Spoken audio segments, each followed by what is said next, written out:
ആന്റണി പെരുമ്പാവൂരിന് മറുപടിയുമായി നിർമ്മാതാവ് ജി സുരേഷ് കുമാർ. ആന്റണി പെരുമ്പാവൂരിനെ മുന്നിൽ നിർത്തി പലരും കളിക്കുന്നുവെന്ന് ജി സുരേഷ് കുമാർ. 100 കോടി ലഭിച്ചുവെന്ന് പറയുന്ന പടങ്ങളിൽ വല്ലവനും ലഭിച്ച കണക്കുകൾ വരെ ചേർക്കുകയാണ്. 1 രൂപ ലഭിക്കുമ്പോൾ 25 പൈസ മുതൽ 30 പൈസ വരെയാണ് പ്രൊഡ്യൂസറിന് ലഭിക്കുന്നത്. താരങ്ങളെ പേടിച്ച് മിണ്ടാതിരിക്കാൻ കഴിയില്ല. താൻ പറഞ്ഞത് മുഴുവൻ സംഘടനയുടെ തീരുമാനമാണ്. വ്യക്തിപരമായ അഭിപ്രായം ഒരിടത്തും പറഞ്ഞിട്ടില്ല. അമ്മ സംഘടനയുമായി ഒരു പ്രശ്നവുമില്ല.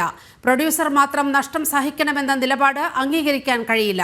പ്രതിഫലം ഉയർത്തുന്നവർ റവന്യൂ കുറയുമ്പോൾ നഷ്ടം സഹിക്കാൻ തയ്യാറാകണമെന്നും ജി സുരേഷ് കുമാർ പറഞ്ഞു. അമ്മ സംഘടനയുമായി ഒരു പ്രശ്നവുമില്ലെന്നും മോഹൻലാൽ പ്രസിഡന്റായിരിക്കുമ്പോഴാണ് നിരവധി കാര്യങ്ങൾ നടപ്പിലാക്കിയതെന്നും അദ്ദേഹം കൂട്ടിച്ചേർത്തു. കഴിഞ്ഞ ദിവസത്തെ ആന്റണി പെരുമ്പാവൂർ ഫേസ്ബുക്ക് പോസ്റ്റ് സാറിന്റെ ശ്രദ്ധയിൽപ്പെട്ടു വിശ്വസിക്കുന്നു. അതിൽ സാധാരണ വാർത്താ സമ്മേളനത്തിൽ ഏകപക്ഷീയമായാണ് ജി സുരേഷ് കുമാർ സംസാരിച്ചത്. അസോസിയേഷൻ തീരുമാനമല്ല, മറ്റ് സമ്മർദ്ദങ്ങൾക്ക് വഴങ്ങിയാണ് അത്തരം പരാമർശങ്ങൾ നടത്തിയെന്ന് അദ്ദേഹത്തിൻ്റെ ഒരു പോസ്റ്റ്. അതായത് നമ്മൾ എങ്ങനെയാണെന്ന് വെച്ചാൽ മീറ്റിംഗ് നടത്തി പത്രസമ്മേളനം വിളിക്കാൻ പോകുന്നതിന് മുമ്പ് ഞങ്ങൾ എല്ലാവരും കൂടിയിരുന്ന് ആലോചിക്കും എന്തൊക്കെയാണ് പറയേണ്ടത്, ആര് പറയണം, ആരൊക്കെയാണ് സംസാരിക്കേണ്ടതെന്ന് തീരുമാനിച്ചിട്ടേ പത്രസമ്മേളനം വിളിക്കാറുള്ളൂ. അല്ലാതെ എനിക്ക് ഒരു പത്രസമ്മേളനത്തിൻ്റെ ഇടയിൽ എൻ്റെ വായി തോന്നിയെ വിളിച്ച് പറയാൻ എനിക്ക് അനുവാദമില്ല. അതൊരു സംഘടനയാണ്. സംഘടനയുടെ തീരുമാനം, സംഘടന മാത്രമല്ല എല്ലാ സംഘടനകളും കൂടെയുള്ള തീരുമാനമാണ്. പ്രൊഡ്യൂസേഴ്സ്, ഫിയോക്ക്, ഫെഫ്ക, ഡിസ്ട്രിബ്യൂട്ടേഴ്സ് എല്ലാവരും, അതിൻ്റെ പ്രമുഖന്മാരെല്ലാവരും അതിൻ്റെ അകത്തുണ്ടായിരുന്നു. ഫെഫ്കയിൽ നിന്ന് ബി ഉണ്ണികൃഷ്ണനും സിബി മലയിലും അവിടെ ഉണ്ടായിരുന്നു. ഫിയോക്കിൽ നിന്ന് വിജയകുമാർ ഉണ്ടായിരുന്നു. ഡിസ്ട്രിബ്യൂട്ടേഴ്സിൽ നിന്ന് സിയാദ് കോക്കർ ഉണ്ടായിരുന്നു. പിന്നെ ഡിസ്ട്രിബ്യൂട്ടേഴ്സിൻ്റെ പ്രസിഡൻറ്റ് ലിസ്റ്റിൻ സ്റ്റീഫൻ ഉണ്ടായിരുന്നു. അപ്പോൾ ഇവരെല്ലാവരും കൂടി ഇരുന്നിട്ടൊരു മീറ്റിങ്ങിലാണ് തീരുമാനം ഉണ്ടായത്.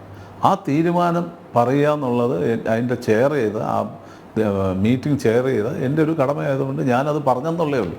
ഇതിപ്പോൾ എൻ്റെ പുറത്ത് കയറി ചാടി വീണിട്ട് കാര്യമൊന്നുമില്ല. അപ്പം പിന്നെ ആന്റണി പെരുമ്പാവൂർ പോസ്റ്റ് ഇട്ടത് ശുദ്ധ കള്ളമാണ്. അതിൻ്റെ അകത്ത് വെറും കള്ളമാണ്. അതായത് ഞാൻ പറഞ്ഞിട്ടില്ല, എന്നെ ആരും ഏർപ്പെടുത്തിയിട്ടില്ല എന്നാണ് പുള്ളി അത് ഇത് കണ്ടോട്ടെ, പത്രസമ്മേളനം കണ്ടിട്ട് പുള്ളി പറയട്ടെ. അല്ലാതെ ചുമ്മാ കള്ളം എഴുതി വിടരുത്, അങ്ങനെ ചെയ്യരുത്. അതൊരു ശരിയായ നടപടിയല്ല. ഞാനും അങ്ങനെ നല്ല സുഹൃത്തുക്കളല്ലേ, അല്ലെങ്കിൽ എന്നെ വിളിച്ച് ചോദിക്കാമല്ലോ ഇങ്ങനെ സാറ് പറഞ്ഞിട്ടുണ്ടോ, അല്ലെങ്കിൽ എന്താണെന്നുള്ളത് വിളിച്ച് പറയാമല്ലോ. അപ്പോൾ അത് ശരിയായൊരു നടപടിയല്ല അങ്ങനെ ചെയ്തത്, അങ്ങനെ ചെയ്യാനും പാടില്ല. ഈ നടന്മാർ ആരെങ്കിലും സിനിമ നിർമ്മിച്ചാൽ അത് കേരളത്തിൽ പ്രദർശിപ്പിക്കാൻ സമ്മതിക്കില്ല എന്ന് സാർ പറഞ്ഞു. അത് അംഗീകരിക്കാൻ കഴിയില്ല. നമ്മളതിൻ്റെ തീരുമാനത്തിൻ്റെ കാര്യം, അതിൻ്റെ കാര്യം പറയണ പ്രദർശിപ്പിക്കുന്ന പ്രദർശനം എൻ്റെ ഇതല്ല. ഞാൻ പ്രൊഡ്യൂസറുടെ ആളാണ്. പ്രദർശിപ്പിക്കില്ല എന്ന് പറയാൻ അതിന് പ്രാപ്തരായിട്ടുള്ളത് പ്രദർശനശാലകളുടെ ആൾക്കാരാണ്. അതിൽ വിജയകുമാർ എന്ന് പറഞ്ഞ അവരുടെ ഫിയോക്കിൻ്റെ പ്രസിഡൻ്റാണ് അത് പറഞ്ഞത്. അപ്പം അവർ പറഞ്ഞിട്ടുണ്ടെങ്കിൽ അതിലെന്തെങ്കിലും കാര്യം കാണും. ചുമ്മാ ആരെങ്കിലും പറയും. അപ്പോൾ അതെന്തെങ്കിലും കാര്യം കാണും. അതിപ്പം അവർ കൂട്ടായൊരു തീരുമാനത്തിൻ്റെ ഒരു കാര്യമാണ് അദ്ദേഹവും പറഞ്ഞത്. അല്ല അദ്ദേഹം സ്വന്തമായിട്ട് പറയുന്നതല്ല ഇത്. പിന്നെ എല്ലാം നമ്മുടെ തലയിൽ അടിച്ചു വെക്കുക എന്ന് പറയുന്നത് അതൊരു ശരിയായ നടപടിയല്ല. പോകുന്ന കാര്യമൊക്കെ സുരേഷ് കുമാർ പറഞ്ഞു. ഞാൻ അങ്ങനെ പറയാറില്ല. ഞാൻ അവിടെ ഉത്തരവാദിത്തപ്പെട്ട ഒരു പൊസിഷനിലിരിക്കുമ്പോൾ നമ്മൾ അവിടെ പറയാൻ എന്താണ് തീരുമാനിച്ചത് അതേ പറഞ്ഞിട്ടുള്ളൂ. അല്ലാതെ അതിൻ്റെ വെളിയിൽ ഒരു കാര്യവും ഞാൻ പറഞ്ഞിട്ടില്ല. ഈ ചലച്ചിത്രത്തിൻ്റെ കളക്ഷൻ സാറ് പരസ്യമായി പുറത്തു വിട്ടു. അത് ബിസിനസ്സിനെ ബാധിക്കുന്ന തരത്തിലാണ്, അല്ലെങ്കിൽ തങ്ങളുടെ ബിസിനസ്സിനെ പറ്റി എന്തിനും പുറത്ത് പറയണമെന്ന ഒരു ആരോപണം കൂടി അദ്ദേഹം പറഞ്ഞിട്ടുണ്ട്. അല്ല, ഞാൻ ചോദിച്ചു നോക്കിയിട്ട്, സിനിമ പൊതുവേ ഇവിടെ ഓരോരുത്തർ പടം പിടിക്കാൻ വരുന്നത് എങ്ങനെയാണ്? ഒരു പടം പിടിക്കാൻ വരുന്നത് വലിയ കാശ് ഇവിടുന്ന് വാരിക്കോരി കൊണ്ടുപോകാമെന്നും പറഞ്ഞാണ് വരുന്നത്. അവരെ തെറ്റിദ്ധരിപ്പിച്ച് കൊണ്ടുവരികയാണ്. പലരെയും തെറ്റിദ്ധരിപ്പിച്ചാണ് ഇവിടെ കൊണ്ടുവരുന്നത്. സിനിമ നിർമ്മിക്കാമെന്ന് പറഞ്ഞ് വരുന്നവരൊക്കെ തെറ്റിദ്ധരിക്കപ്പെടുകയാണ്.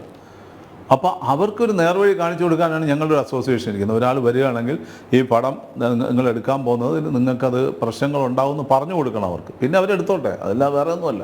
അവർക്ക് എടുക്കണം എന്നുള്ളവർ പടം എടുക്കാൻ വരുന്നവർ എടുത്തിട്ടേ പോകത്തുള്ളൂ. പക്ഷേ ഈ പടം പൈസ മുടക്കുമ്പോൾ ഇത് തിരിച്ച് കിട്ടുമോ, എല്ലാം തിരിച്ച് കയ്യിൽ നിന്ന് പോവുമോ, കൈ കൊള്ളുമോ എന്നുള്ളത് നമ്മൾ അവരുടെ അടുത്ത് പറയണം. പറഞ്ഞില്ലെങ്കിൽ എന്ത് പറ്റും? നമ്മൾ അവരോട് കാണിക്കുന്ന നീതികേടാണ്. അപ്പോൾ അങ്ങനെ പറയാനുള്ളത് അവകാശം നമുക്കുണ്ട്. പിന്നെ ഇതിൻ്റെ കളക്ഷൻ വെളിവിടാനുള്ള അവകാശവും ഞങ്ങൾക്കുണ്ട്. ഇപ്പം ഞങ്ങളുടെ പുതിയ യൂട്യൂബ് ചാനൽ വരികയാണ്, വെള്ളിത്തിര എന്ന് പറഞ്ഞാൽ. എല്ലാ മാസവും ഞങ്ങൾ കണക്ക് പുറത്തുവിടും. കണക്ക് പുറത്തുവിടുന്ന ഇവർക്ക് എന്താണ് പ്രശ്നം? ഈ ഇത്രയും കാലമായിട്ട് ഇൻഡസ്ട്രിയിൽ എത്ര രൂപ ഉണ്ടായിരുന്നു, എത്ര രൂപ നഷ്ടം എന്നുള്ളത് ഈ അടുത്ത കാലത്താണ് വെളിയിൽ വരുന്നത്. അതിനു മുമ്പൊന്നും ഒരു കണക്കുമില്ല ഇൻഡസ്ട്രി, ഗവൺമെൻറ്റിനുമില്ല, ആർക്കുമില്ല. അത് ഞങ്ങൾ കണക്കുണ്ടാക്കുകയാണ്. ഇപ്പോൾ 28 പടം ഇറങ്ങിയതിൽ 2 പടം ഇപ്പം അവസാനമാണ് റിലീസ് ചെയ്തത്. നമ്മുടെ പൊന്മാനും ഒരു ജാതകവും. അതും തരക്കേടില്ലാത്ത കളക്ട് ചെയ്ത പടങ്ങളാണ്. അതിൻ്റെ കളക്ഷൻ 31-ാം തീയതി വരെയുള്ള കളക്ഷനെ ഞങ്ങൾ ഇപ്പോൾ വെളിവിട്ടുള്ളൂ. അതിനുശേഷവും അത് കളക്ട് ചെയ്തിട്ടുണ്ട്. തരക്കേടില്ലാത്ത പോയ പടങ്ങളാണ് ഇത് രണ്ടും. അതും അടുത്ത ഇതിൽ വരുമ്പോഴത്തേക്ക് ആ കളക്ഷൻ വരും. അപ്പം ഈ പടങ്ങൾ അതിൽ ഇറങ്ങിയ രേഖാചിത്രം എന്ന് പറഞ്ഞ ഒരു പടമാണ് അന്ന് ഓടിയത്. അത് ഓടിയെന്ന് പറയുന്നതിൽ എന്താണ് തെറ്റ്? ബാക്കിയുള്ളത് ഓടിയില്ല. പൊട്ടിയ പടങ്ങൾ പൊട്ടിയെന്ന് തന്നെ പറയണം. അത് പൊട്ടിയ പടം ഓടിയെന്ന് ഞങ്ങൾ പറയണം. ആളുകളെ തെറ്റിദ്ധരിപ്പിക്കണം, അല്ലെങ്കിൽ സിനിമ എടുക്കാൻ വരുന്നവരെ നമ്മൾ തെറ്റിദ്ധരിപ്പിക്കണം. അത് നമുക്ക് പറ്റത്തില്ല. ഇനി അത് ഞങ്ങൾ ചെയ്യത്തുമില്ല. പറയാനുള്ള കണക്ക് പുറത്തുവിടും. പിന്നെ ഇവരെ ചൊടിപ്പിച്ചത് ഇപ്പോൾ ആൻ്റണി പെരുമ്പാവൂരൊന്നും അല്ല ഇത് പറയുന്നത്. ആൻ്റണിക്ക് ഇത് പറയാനുള്ള ഒരു ആംബിയറും ഇല്ല, ആൻ്റണി പറയത്തുമില്ല. എന്ന് വെച്ചാൽ നമുക്കെതിരെ ഒന്നും ആൻ്റണി ആവശ്യമില്ല, പറയേണ്ട കാര്യമില്ല. ഒരു പ്രൊഡ്യൂസേഴ്സ് അസോസിയേഷനെതിരെ പോലും പറയേണ്ട, അങ്ങനെ ചെയ്യുന്ന ഒരാളുമല്ല ആൻ്റണി. ആൻ്റണിയുടെ പിന്നിൽ നിന്ന് ചിലർ കളിക്കുകയാണ്. ആൻ്റണിയെ മുന്നിൽ നിർത്തി പിന്നിൽ നിന്ന് ചിലർ കളിക്കുകയാണ്. അത് ചില താരങ്ങളാണ്. അവർ മുമ്പിൽ വരട്ടെ, അപ്പം നമുക്ക് സംസാരിക്കാം. അവരെന്തിന് പിന്നിൽ ഒളിച്ചു നിന്നുകൊണ്ട് ആൻ്റണിയെ മുമ്പിൽ നിർത്തി നമുക്ക് ഇത് ചെയ്യുന്നത്? അതൊരു ശരിയായ കാര്യമല്ല. അവർക്ക് പലരെയും ബാധിക്കുന്നുണ്ട്. ഇത് അവരുടെ പ്രൊഡക്ഷനെ ബാധിക്കുന്നുണ്ട്. പല ഇൻവെസ്റ്റേഴ്സും വെളിയിൽ നിന്ന് വരുന്നവർ ചിലപ്പം ബ്രേക്ക് അടിക്കും. അപ്പം അതൊക്കെയാണ് ഇവർക്കുള്ള പ്രശ്നം. പലരും വെളിയിൽ നിന്നുള്ള പല ഇൻവെസ്റ്റേഴ്സിനെ കൊണ്ടുവന്നാണ് ഇവിടെ ഈ പടം ചെയ്യുന്നത്. അപ്പോൾ ഈ പടങ്ങളൊന്നും ആ ഇൻവെസ്റ്റേഴ്സിൻ്റെ അടുത്തൊക്കെ വലിയ മോഹ വാഗ്ദാനങ്ങളൊക്കെ നൽകിയാണ് പലരും വരുന്നത്. അതൊക്കെ ചിലപ്പോൾ പൊളിഞ്ഞു പോയെന്നിരിക്കും. അതൊക്കെ നമുക്ക് സത്യം പറയാതിരിക്കാൻ ഒക്കില്ല. ഇപ്പം 100 കോടി ക്ലബ് എന്ന് പറയുന്നത് 100 കോടി ക്ലബ്ബിൽ കളക്ട് ചെയ്ത് 100 കോടി കളക്ട് ചെയ്ത ഒരു പടം ആരെങ്കിലും കാണിച്ചിട്ട് കളക്ട് ചെയ്യുക എന്ന് പറഞ്ഞാൽ ഗ്രോസ് കളക്ഷനല്ല. വല്ലവർക്കും കിട്ടുന്ന, ഗവൺമെൻറ്റിന് കിട്ടുന്ന പൈസയും കൂടെ നമ്മുടെ അക്കൗണ്ടിൽ എഴുതാനൊക്കില്ലല്ലോ. എക്സിബിറ്ററിന് കിട്ടുന്ന പൈസ നമ്മുടെ അക്കൗണ്ടിന് എഴുതാനൊക്കൂ. നമ്മുടെ കണക്ക് ബുക്കിൽ എത്ര വരും എന്നുള്ളതാണ് നമ്മുടെ കണക്ക്. പ്രൊഡ്യൂസറിന് കിട്ടുന്ന ഷെയർ 1 രൂപ കളക്ട് ചെയ്യുമ്പോൾ പ്രൊഡ്യൂസറിന് കിട്ടുന്ന 30 പൈസയാണ്. അല്ലെങ്കിൽ 25-നും 30-നും ഇടയ്ക്കുള്ളൂ. പബ്ലിസിറ്റിയും കൂടെ കുറച്ച് ഒരു 27 പൈസ പ്രൊഡ്യൂസറിന് വരത്തുള്ളൂ. ഇതൊരു സത്യമാണ്. ഈ സത്യം ഞങ്ങൾക്ക് പറയാൻ പാടില്ലേ? പിന്നെ ഈ താരങ്ങളെ പേടിച്ച് ഞങ്ങൾ ഉണ്ടായിരിക്കണം. അതൊക്കെ അങ്ങ് വേറെ പറഞ്ഞാൽ മതി. ഞങ്ങൾക്ക് ഇവരാരെയൊന്നും പേടിയൊന്നുമില്ല. അമ്മയ്ക്കെതിരാണ് എന്ന തരത്തിലാണ് അമ്മ ഇപ്പോൾ നാദരില്ലാ കളരിയാണ് എന്ന്. താരങ്ങൾ എന്ന് പറഞ്ഞാൽ നമ്മൾ അമ്മയല്ലല്ലോ ഉദ്ദേശിച്ചത്. അമ്മ എന്ന് പറഞ്ഞാൽ സംഘടനയായിട്ട് ഞങ്ങൾക്ക് ഒരു പ്രശ്നമില്ല. അമ്മ നമ്മളെ ഒത്തിരി സഹായിച്ചും. ഇപ്പോൾ മോഹൻലാൽ അമ്മയുടെ പ്രസിഡൻ്റ് ആയിരിക്കുമ്പോഴാണ് ഞങ്ങൾക്ക് വേണ്ടിയിട്ടൊരു ഷോ ഒക്കെ ചെയ്തത്. അമ്മയായിട്ട് ഞങ്ങൾക്കൊരു വിഷയമല്ല. അമ്മയായിട്ട് ഞങ്ങൾക്ക് എന്ത് പ്രശ്നം? ഇതിൻ്റെ അകത്തൊരു 10-40 പേർക്കേ അമ്മയ്ക്കകത്ത് ജോലിയുള്ളവരുള്ളൂ, അല്ലെങ്കിൽ 50 പേര് കാണുമായിരുന്നു. ബാക്കിയുള്ളവരൊക്കെ വലിയ പ്രശ്നത്തിലാണ്. അമ്മയ്ക്കും വലിയ പ്രശ്നങ്ങളുണ്ട്, അമ്മയ്ക്കകത്തും പ്രശ്നങ്ങളുണ്ട്. പ്രൊഡ്യൂസേഴ്സിനകത്ത് ഇപ്പോൾ എത്ര പ്രൊഡ്യൂസേഴ്സ് ഇവിടെ പടം എടുക്കുന്നുണ്ട്? നിങ്ങൾ എണ്ണയൊക്കെ ഒരു 10 പേര് കാണും ഇവിടെ പടം എടുക്കുന്നത്. ബാക്കി ഒറ്റ ആൾക്കാർക്കും പടം എടുക്കാൻ പറ്റാത്ത സ്ഥിതിയാണ്. അത് തന്നെയാണ് അമ്മയിൽ അഭിനയിക്കാൻ ചാൻസ് ഇല്ലാത്ത എത്രയോ പേര് ഇരിക്കുന്നു. പാവപ്പെട്ട എത്രയോ പേരുണ്ട്. അപ്പം അമ്മയായിട്ട് ഞങ്ങൾക്ക് വിഷയങ്ങളൊന്നുമില്ല. അമ്മയായിട്ട് ഞങ്ങൾ ഒരു രീതിയിലും ഞങ്ങളൊരു ടഗ് ഓഫ് വാർ പോയിട്ടില്ല. ഇവിടുത്തെ ചില സൂപ്പർ താരങ്ങളും ചില താരങ്ങളുമായിട്ടാണ് ഞങ്ങൾക്ക് പറയാനുള്ള കാര്യങ്ങൾ പറയാനുള്ളത്. അവർ ചെയ്യുന്ന രീതികൾ അവർ മാറ്റണമെന്നേ നമ്മൾ പറയുന്നുള്ളൂ. അത് മാറ്റാൻ എന്താണ് തെറ്റ്, പ്രശ്നം?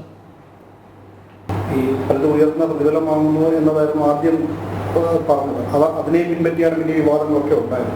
അതാണോ ഇവരെയൊക്കെ ചൊടിപ്പിച്ചതിന് കാരണം? അല്ല, പ്രതിഫലം വാങ്ങിക്കുമ്പോൾ ഞാൻ ചോദിച്ചോട്ട്, പ്രതിഫലം വാങ്ങിക്കുമ്പോൾ ആ പ്രൊഡ്യൂസറിനും എന്തെങ്കിലും കിട്ടണ്ടേ?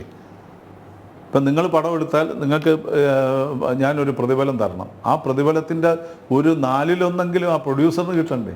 അതും കിട്ടുന്നില്ല. അവർ പ്രതിഫലവും വാങ്ങിച്ചുകൊണ്ട് പോകും. എങ്കിലിപ്പം ഒരു തിരിച്ചെന്തെങ്കിലും ചെയ്യാൻ ആയിട്ട് രണ്ടാമതൊരു ഡേറ്റ് കൊടുക്കാനായിട്ടുള്ളൊരു സംവിധാനം അവരുണ്ടാക്കണം. പണ്ടൊക്കെ അതുണ്ടായിരുന്നു. ഒരാൾ പൊട്ടിയിരുന്നു. ഇപ്പം ഞാൻ അറിഞ്ഞതെന്ന് വെച്ചാൽ ഇപ്പം ടൊവിനോ ആ ഐഡൻറ്റിറ്റി എന്ന് പറഞ്ഞ പ്രൊഡ്യൂസറിന് വീണ്ടും ഒരു കാര്യം ചെയ്തു കൊടുക്കാമെന്ന് പറഞ്ഞു. ഒരു പടം അദ്ദേഹം ചെയ്തു കൊടുക്കാമെന്ന് ആ പ്രൊഡ്യൂസറിൻ്റെ അടുത്ത് പറഞ്ഞ് അദ്ദേഹം സപ്പോർട്ട് ചെയ്യാമെന്ന് പറഞ്ഞു. അതൊരു വലിയ കാര്യമാണ്. അങ്ങനത്തെ കാര്യങ്ങൾ ചെയ്യണം ഇവരൊക്കെ. അതല്ലേ നമ്മൾ ചെയ്യേണ്ടത്. അതല്ലേ ഒരു നല്ലൊരു സൗഹൃദ അന്തരീക്ഷം സൃഷ്ടിച്ച് പോകാൻ പറ്റുന്നത്. ഒരു പ്രൊഡ്യൂസർ പോയാൽ അത് അയാൾ കടപൂട്ടി പോകുന്ന രീതിയിലേക്ക് വരുന്നത്. കടപൂട്ടി പോയാലും കുഴപ്പമില്ല. അയാളുടെ വീടും വിറ്റ് ഭാര്യയുടെ കെട്ടുതാലി വരെ വിറ്റ് പോകുന്ന ഒരു രീതിയിലേക്ക് സിനിമ വരരുത് എന്നുള്ളൊരാഗ്രഹം കൊണ്ടാണ് ഇത് പറയുന്നത്. അപ്പോൾ ഇതൊരു ചർച്ചയുടെ തുടക്കമാണ്. ഇത് വരട്ടെ, വന്ന് കാര്യങ്ങൾ സംസാരിക്കുക എല്ലാവരും കൂടെ. അല്ലാതെ ഇത് അങ്ങോട്ടും ഇങ്ങോട്ടും വിരോധമായിട്ട് എടുത്തിട്ട് കാര്യമില്ല. ഇതൊരു വലിയൊരു ഇൻഡസ്ട്രിയാണ്. ആ ഇൻഡസ്ട്രിക്കകത്ത് എല്ലാവരും സൗഹൃദപരമായിട്ടാണ് പൊയ്ക്കൊണ്ടിരുന്നത്. പണ്ട് മുതലേ ഇത് അങ്ങനെ തന്നെ ആയിരുന്നു. പക്ഷേ ഇപ്പോൾ വന്നു കഴിഞ്ഞപ്പോഴത്തേക്ക് ഞാൻ ചോദിച്ചോട്ടെ, ഈ ആർട്ടിസ്റ്റുകളൊക്കെ എന്നാണ് പ്രൊഡക്ഷൻ തുടങ്ങിയത്? കോവിഡിൻ്റെ സമയം കഴിഞ്ഞ ഉടനെയാണ് പ്രൊഡക്ഷൻ. അതിനു മുമ്പ് ഇവർ ആരെങ്കിലും പടം പ്രൊഡ്യൂസ് ചെയ്തിട്ടുണ്ടോ? മോഹൻലാൽ പ്രൊഡ്യൂസ് ചെയ്തിട്ടുണ്ട്, ദിലീപ് പ്രൊഡ്യൂസ് ചെയ്തിട്ടുണ്ട്. അതിന് മുമ്പ് എന്ന് വെച്ചാൽ ഇത് മുഴുവൻ കണ്ടത് OTT എന്ന് പറയുന്ന ഒരു റവന്യൂ കണ്ടുകൊണ്ടാണ് തുടങ്ങിയിരുന്നത്. അതിവിടെ തകർന്നു. ഇപ്പോൾ ഈ പ്രശ്നങ്ങൾ ഉണ്ടാകാനും പ്രൊഡ്യൂസേഴ്സ് കിടന്ന് ബഹളം ഉണ്ടാക്കാനും ഒക്കെ കാര്യം എന്താണ്? OTT എന്ന് പറയുന്ന ഒരു വലിയൊരു മല ഇടിഞ്ഞ് താഴെപ്പോയി. വലിയ കളക്ഷൻ ഉണ്ടായിരുന്ന ഒരു സംഭവമായിരുന്നു. വലിയൊരു കളക്ഷനല്ല, വലിയൊരു രീതിയിലൊരു പൈസ വന്നുകൊണ്ടിരുന്ന സ്ഥലത്ത് ആദ്യം നമുക്ക് വന്നുകൊണ്ടിരുന്ന സാറ്റലൈറ്റിൻ്റെ പൈസയായിരുന്നു. അന്ന് ഇതുപോലെ കുറേ പടങ്ങൾ വന്ന് കുറേ പടങ്ങൾ പൊട്ടിപ്പോയി. സാറ്റലൈറ്റിൽ കുറേ പൈസ ഉണ്ടാക്കിയ ആൾക്കാർ. OTT വന്നപ്പോഴത്തേക്ക് OTTയുടെ സമയത്ത് നല്ല രീതിയിൽ പൈസ കിട്ടിക്കൊണ്ടിരുന്നു. 42-50 ലക്ഷം രൂപ, 42 ലക്ഷം രൂപയ്ക്ക് 45 ലക്ഷം രൂപ വരെ പൊക്കോണ്ടിരുന്ന OTT പ്ലാറ്റ്ഫോമിൻ്റെ കാശ് ഇപ്പം നേരെ ഇടിഞ്ഞ് കുത്തി ഇങ്ങ് താഴെ പോരുകയാണ്. ഇപ്പോൾ അവർ പറയുന്ന റേറ്റിൽ പടം എടുക്കുന്നുള്ളൂ. പിന്നെ അവരുടെ പേയ്മെൻറ്റ് കിട്ടുന്നത് തന്നെ എങ്ങനെയാണ്? 5-6 മാസം കഴിഞ്ഞിട്ടാണ്, ഓരോ മാസമായിട്ടാണ് അവരുടെ പേയ്മെൻറ്റ്. അവരങ്ങനെ തരത്തുള്ളൂ. ഇപ്പം ഞാനെടുത്ത കഴിഞ്ഞ പടത്തിലും എനിക്ക് പേയ്മെൻറ്റ് തന്ന 6 മാസം കൊണ്ടാണ് അവർ പേയ്മെൻറ്റ് തരുന്നത്. അവരുടെ രീതി അതാണ്. അപ്പോൾ ഈ 6 മാസം കൊണ്ട് പൈസ കിട്ടിയാൽ എങ്ങനെ മുതലാവും എന്ന് ആലോചിച്ച് നോക്കും. നമ്മൾ ഫൈനാൻസ് എടുത്തൊരു പടം ചെയ്യുമ്പോൾ ആ ഫൈനാൻസറെ സെറ്റിൽ ചെയ്യണം റിലീസിന് മുമ്പ്. ആ റിലീസിന് മുമ്പ് സെറ്റിൽ ചെയ്യുമ്പോൾ ഈ പൈസയൊക്കെ കൂടെ കണ്ടുകൊണ്ടാണ് എല്ലാവരും പടം എടുക്കാൻ പറ്റുന്നത്. ഇപ്പോൾ സെറ്റിൽ ചെയ്യാൻ പറ്റില്ല. ഇപ്പോൾ ചില പടങ്ങൾ അവർ മാറ്റി വെക്കാൻ പറഞ്ഞിട്ടുണ്ട്. ഇപ്പം മാർച്ചിൽ റിലീസ് ചെയ്യേണ്ട അല്ലെങ്കിൽ ഫെബ്രുവരിയിൽ റിലീസ് ചെയ്യേണ്ട പടം ജൂണിലേക്കാക്കി. അപ്പം അവർ പറയുന്ന അനുസരിച്ച് നമ്മളിപ്പോൾ സിനിമ ചെയ്യേണ്ട ഒരു ഗതികേടിലാണ്. അങ്ങോട്ട് മാറ്റി വെക്കേണ്ടി വരും. എന്ന് വെച്ചാൽ അവരപ്പോഴേ ഒരു പൈസ പമ്പ് ചെയ്യാനൊക്കത്തുള്ളൂ. അപ്പോൾ ഈ 4 മാസം ഈ പ്രൊഡ്യൂസറുടെ ഈ ഇൻട്രസ്റ്റ് വീണ്ടും കൂടുകയാണ്. അപ്പോൾ കോസ്റ്റ് ഓഫ് പ്രൊഡക്ഷൻ കൂടുകയാണ്. വലിയ തോതിൽ ഇപ്പോൾ എല്ലാവരും വലിയ പൈസ വെച്ചിട്ടല്ല പടം ചെയ്യുന്നത്. അതാണ് ഇവരുടെ തെറ്റിദ്ധാരണ.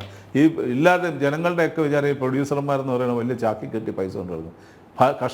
കഷ്ടമാണ് എല്ലാവരുടെയും കാര്യം. ഞാൻ പറയണമെന്ന് വെച്ചാൽ 555 സിഗരറ്റിൻ്റെ പാക്കറ്റിൽ ബീഡി ഇട്ടുകൊണ്ട് നടക്കുന്നതാണ് നമ്മുടെ പ്രൊഡ്യൂസർമാർ. അങ്ങനത്തെ ഗതികളിലാണുള്ളത്. കഷ്ടമാണ്.